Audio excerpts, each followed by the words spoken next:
Good morning, everyone. Janie here. Welcome back to my garden. I have been sick for the whole past week. I have not been out in my garden in like a week, and I am dying inside. I need to get out into my garden, even if it's just for some light, like no big deal gardening. But I gotta get out here, especially because it is beautiful. We are about to get very, very hot. Next week, it's supposed to be 105 for 2 days midweek. So I think I will be out here early in the morning, but that's okay. That's all right. As long as I time it correctly, and as long as I go to sleep early enough at night, then I can get out here early. And early morning gardening is my absolute favorite time anyway. So what I have in my hands right here, very exciting. I have decided that I am going to be planting corn and pumpkins in my garden this year. And the place that I'm going to be planting them, ta-da, is around the propane tank. So the pumpkins I'm just going to plant on the berm in the flower garden field center island area. But I figured I got a whole bunch of corn seeds, and I figure I'm going to plant these all around the propane tank because that'll be really easy. They should grow really fast, and I can basically just leave them up all season long to hide the propane tank until I figure out what else I want to do with the propane tank. I've kind of become blind to it. I kind of don't even pay attention to it anymore. But I know I need to do something about it, so I'm working on it. So I want to get these direct sown in the ground, and then I also picked up a couple plants at the pop-up that I want to get in the ground. I'll show you guys that in a little bit. But first, I need to address this. And by this, I mean my bird fountain and my hummingbird feeder.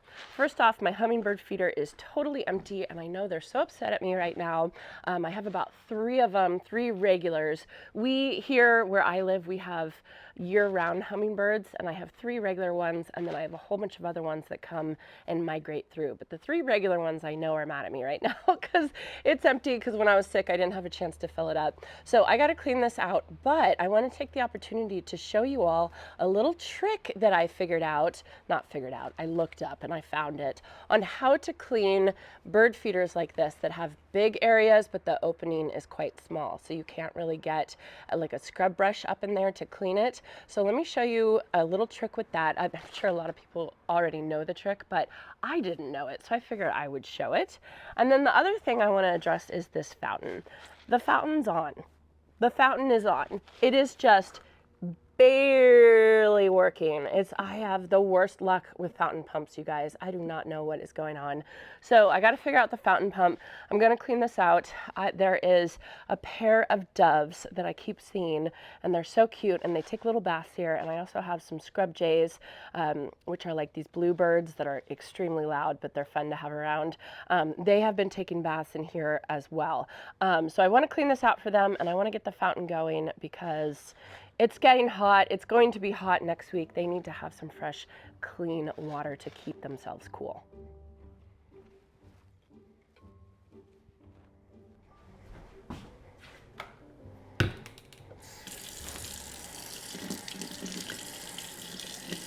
See that opening?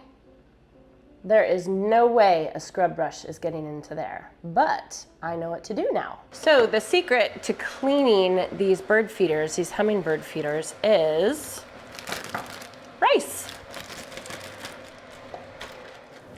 So what you do is you just put some dry rice in there, and that is going to be the agitator that cleans all the stuff on the inside. Instead of your scrub brush, it's going to be the rice. So you put just a little bit of rice in, and then just a drop of dish soap. Fill it with water and shake.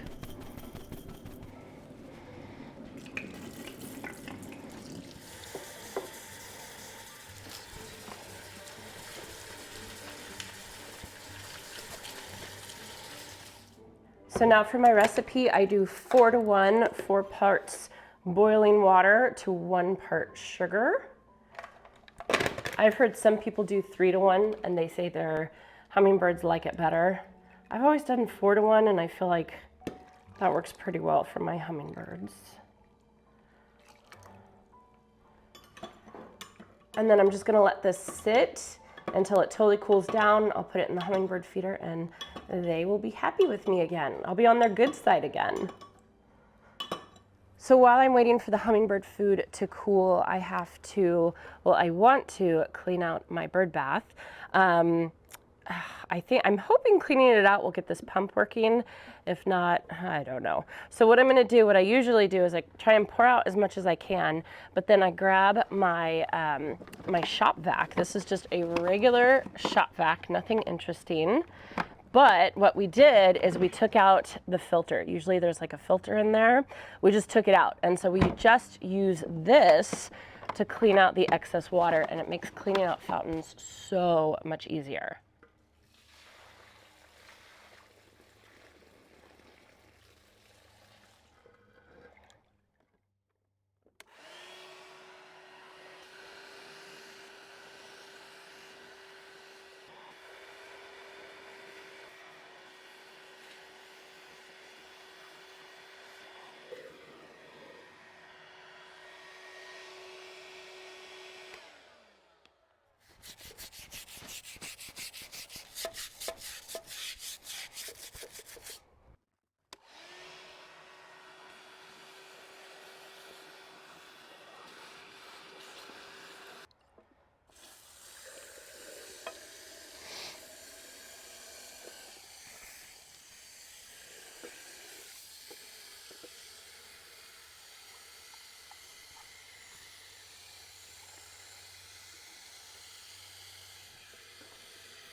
Did you see that?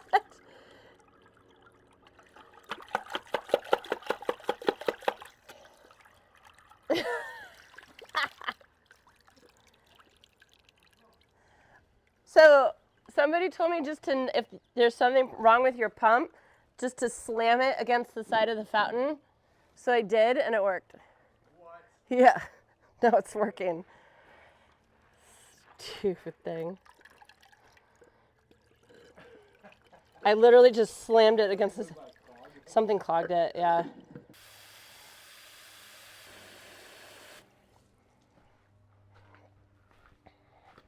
So while I am still waiting for the hummingbird food to cool off, I want to come up here to this front garden bed in, I don't know, it's the garden bed that I have my star jasmine espalier. The star jasmine is pretty much done, which is so sad, but that's okay. I got to enjoy it for almost a full month. This garden bed, I tried. I tried to do a black and white garden with the black mondo grass and the white morning glory, the bush morning glory, and it just didn't quite work out. So here you can see I have my star jasmine espalier. It bloomed beautifully. It still has some blooms coming. You can see it still has some buzz, but you can see all the spent blooms. So if I wanted to, I could come around and I could clean it up like that. But do I want to do that? I don't know. That seems like a lot of work. So down here, everything kind of looks like a mess right now. First off, I have a whole bunch of daffodil leaves that I've been leaving here. I'm going to come through and I'm going to cut these off because they're done. They have soaked up plenty of sun to bloom again next year. But then if I come over here, this is an old rose that is struggling and it's not even supposed to be here. So when we first moved in, we had 3 huge roses right here. And Jason and I tried our hardest to get all of the roots out, but of course you're never gonna get all of a rose's roots out. So there's still these like suckers coming up right here. So I want to address those today, and then you can see like this is another rose right there. Then I have this bush morning glory right here that it's growing and it's doing nice, right? It has not bloomed one time since I planted it. I have not had one single bloom on any of these plants. So I'm gonna leave them in. Maybe it's one of those plants that is a sleep, creep, leap plant, right? I'm gonna leave them in, but my goal for this garden bed was to have the black mondo grass dotted with the white morning glory, and that just didn't happen. So when I was at the Park Winners event, the Fesslers, the growers, brought some of this beautiful Superbena whiteout. And Superbena whiteout, if you're not familiar with it, I kind of call it the Superbena Vista, a Superbena Vista. So in the Supertunia series, Proven Winners has named the very, very vigorous ones Supertunia Vistas. And they don't do the same thing for the Superbenas, but they should. And Superbena whiteout would be a Superbena Vista. So they get really, really big. They have beautiful white blooms on them.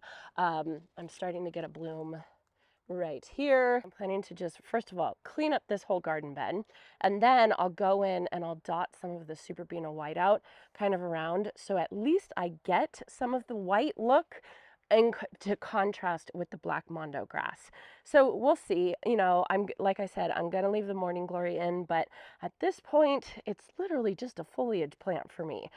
Very pretty foliage plant, but not what I want right here. I would want that somewhere else. So we'll see. I'll kind of fit everything else around it in the meantime, but let's get going with this garden bed. Oh, and then I forgot to say, for the roses, I'm going to be using this. This is called a stump and vine killer.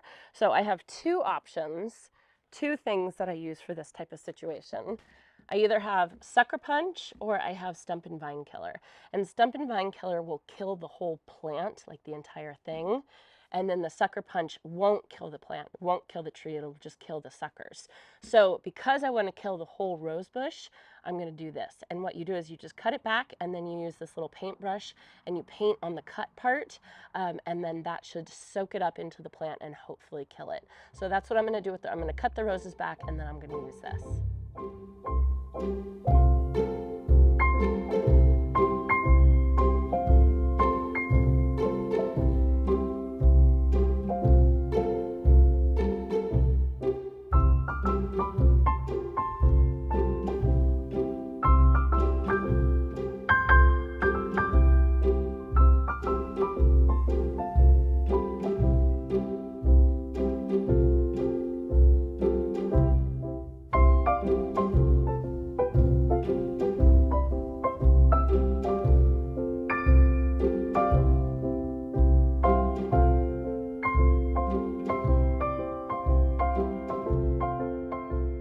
My goodness, what a difference just a little bit of cleanup makes.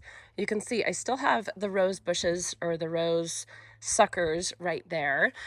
So now all I'm going to do is I'm going to come through with the stump and vine killer and just paint the little stems right there. That should soak in the potion, whatever it is, and it should hopefully kill those roots that Jason and I left in there. Okay, so here's the stuff.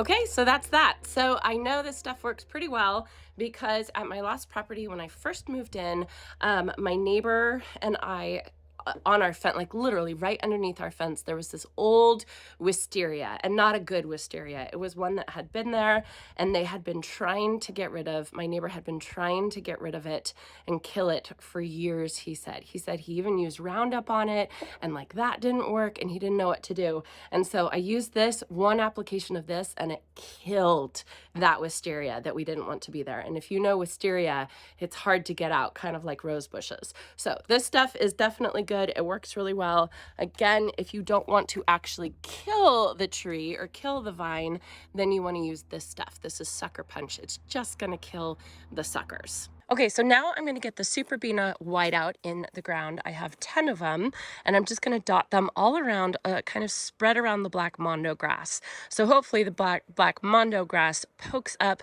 out of the Superbena whiteout. So I'll see how I think 10 is going to be a lot for this garden bed, but we'll see how it does over the season. Then after I'm done with that, I'm just going to head over to the center island, and I'm going to start planting my pumpkins, and I'm going to start planting my corn.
Okay, it's actually a little bit later in the day, so it is a little bit windier. Jason and I, we just got so hot, we had to go inside and take a break from the heat for a while, and we have come to the conclusion that at least for the next week, we're going to be getting up early, working outside early so that we can get inside during the hottest part of the day. And I think that that's just kind of how we're going to have to do it. So, because with all this work, we have no shade trees here. So it's kind of like, it's pretty intense. So I've got my funky little spirals going on with my corn. This is the natural sweet corn. I got this from Johnny's. It's a 74-day corn. So it's going to be ready, gosh, pretty soon, like July, I think I would say.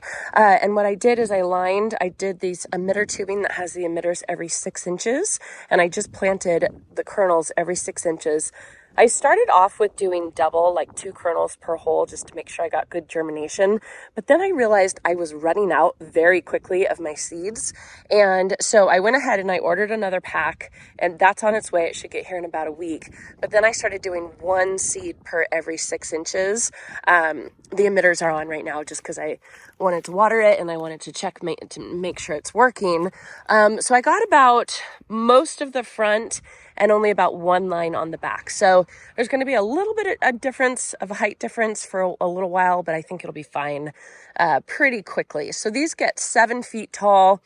So they are totally going to cover this propane tank, and I think it's going to look really cool. Then over here on this mound or berm that I am planning to put a structure like a gazebo here, I did 6 hills of pumpkins.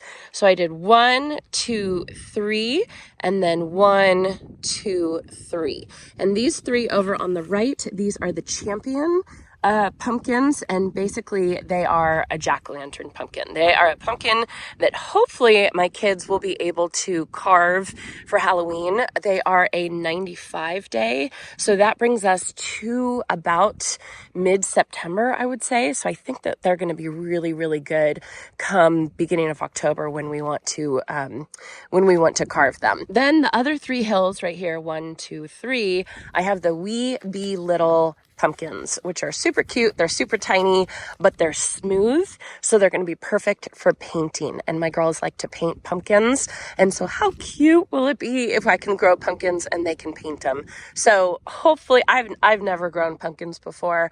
I'm going to keep a close eye on it, make sure no pests or anything get to them. But I just think that would be so cute. And I have all this extra space. So, you know, might as well. So then let me show you over here in the black and white espalier garden. It looks neat. Even Jason was saying that this looks really, really good. Just cleaning it up made a huge difference. And then you can see where I planted the Superbena whiteout. Those are going to get very big very soon. I bet you, you know, in like a week, I'm going to start having a ton of blooms, you know, once I start feeding it with fertilizer and irrigating it regularly. And just the fact that it's out of its cans, I think it's going to be really happy. So this whole area just got cleaned up. I think it looks so much better, and I am happy to have it all set and ready to go and hopefully get some black and white in this black and white garden. Okay, so the last thing that I want to do is I want to fill up my hummingbird feeder. They have been waiting impatiently. I can hear them squawking at me. And the hummingbird, the nectar is totally cool. It was cool a couple hours ago. So I'm going to get that in the feeder and then I'll be done. Okay, I always make a mess when I fill this one. But the hummingbirds love this bird feeder.